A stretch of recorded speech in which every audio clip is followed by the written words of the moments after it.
प्रश्नावली 1.1 में दिया गया है कि निम्नलिखित में से प्रत्येक के योज्य प्रतिलोम लिखे। और कल हमने बताया था, ये क्लास 8 वाले का है,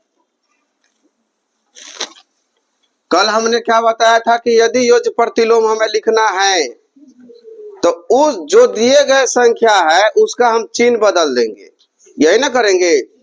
तो उदाहरण के तौर पर अभी जो मेरे पास पहला का पहला दिया गया है कि 2/3 का योज्य प्रतिलोम लिखे, योज्य प्रतिलोम लिखे। तो इस प्रक्रिया में हम क्या करेंगे, यदि 2/3 है और इसका योज्य प्रतिलोम लिखना है तो चिन्ह को ही केवल हमें बदलना है। तो चिन्ह यदि प्लस में होगा तो क्या चीज में ले जाएंगे, माइनस में, तो 2/3 हो जाएगा भिन्न। ये मेरा आंसर हो गया। तो इस तरीके से पहला सवाल जो भी है तुम बना लोगे।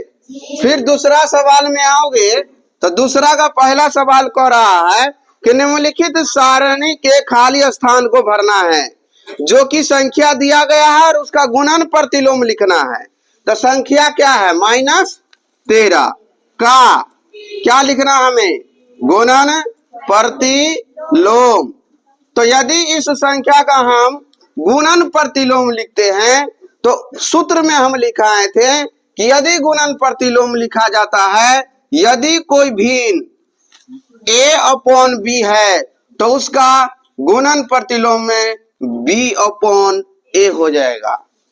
तो ठीक उसी तरीके से अभी बताओ, यहाँ पर जो मान दिया गया वो -13 है, तो -13 का गुणन प्रतिलोम लिखेंगे तो इसके नीचे यदि नहीं है हर तो हम 1 लगा सकते हैं। अंश हमको दिया है, हर भी हो गया। तो अब इस प्रक्रिया से यदि हम इस सूत्र के अनुसार इसको चेंज करते हैं तो क्या हो जाएगा, 1/-13, ये भी मेरा बन गया। अब तीसरा सवाल है तो वो तुम्हें बट्टा पर का जोड़ और घटाव से संबंधित है, बना लोगे। अगला कह रहा है चौथा में 5/18 को -7/72 के वैतुकर्म से गुना करे। यानी चौथा सवाल में बताया यह जा रहा है कि 5/18 को, तो 5/18 हम लिख दिए। इसको गुना किससे करना है, -7/72 के वैतुकर्म से। तो वैतुकर्म का क्या मतलब होता है, उल्टा। वैतुकर्म का मतलब उल्टा हो जाता है, यानी जो हर है वो अंश बन जाएगा और जो अंश है वो हर बन जाएगा।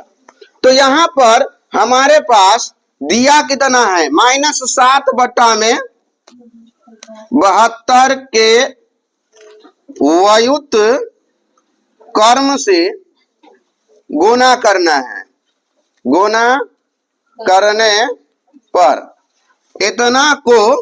इतना के वैतुकर्म से गुना करने पर, तो हम इसे लिख सकते हैं 5/18 गुणे में ये जो 72 है ऊपर चला जाएगा और -7 नीचे आ जाएगा।